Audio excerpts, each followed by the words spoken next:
আচ্ছা, তোমাদের কারোর বর্ষাকাল ভালো লাগে? যদি ভালো লাগে আমাকে অবশ্যই জানিও। আমার কিন্তু বর্ষাকাল বেশ লাগে। তার মধ্যে প্রধান কারণ হলো এই সময় শাপলা পাওয়া যায়। আজকে শাপলারই একটা সহজ রেসিপি তোমাদের সাথে শেয়ার করছি।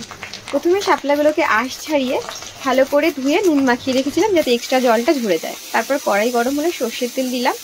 সর্ষের তেলটা একটু গরম হলে তাতে ফোড়ন দিলাম শুকনো লঙ্কা আর রসুন। কিছুটা রসুন আমি থেতো করে দিয়েছি আর কিছুটা গোটা দিয়েছি। আর এখানে অনেকে কালো জিরা ফোড়ন দেয়, তো তোমরা চাইলে দিতে পারো, নাও দিতে পারো, আমি দিই। তারপর ওই যে জল ঝরিয়ে রাখা যে শাপলাগুলো ছিল সেটাই দিয়ে দিলাম। তারপর নুন হলুদ দিয়ে নাড়াচাড়া করলাম। সিদ্ধ হয়ে আসলে শাপলাটা আমি এখানে দিয়ে দিচ্ছি সর্ষে পোস্ত বাটা। ব্যাস রেডি। এখানে সর্ষে পোস্ত বাটাটা কিন্তু অপশনাল, তোমরা চাইলে নাও দিতে পারো, আমি দিয়েছি। আমার বেশ ভালো লেগেছে রেসিপিটা, এটা কিন্তু আমি ফার্স্ট টাইম ট্রাই করলাম। ভয়েস ওভারটা যেহেতু পরে দিচ্ছি সেহেতু তোমাদের সাথে শেয়ার করতে পারছি টেস্টটা কেমন হয়েছে। তারপর নামানোর আগে চিনি দিয়ে নাড়াচাড়া করে নামিয়ে ফেলো। ব্যাস রেডি। গরম গরম ভাতের সাথে পরিবেশন করো।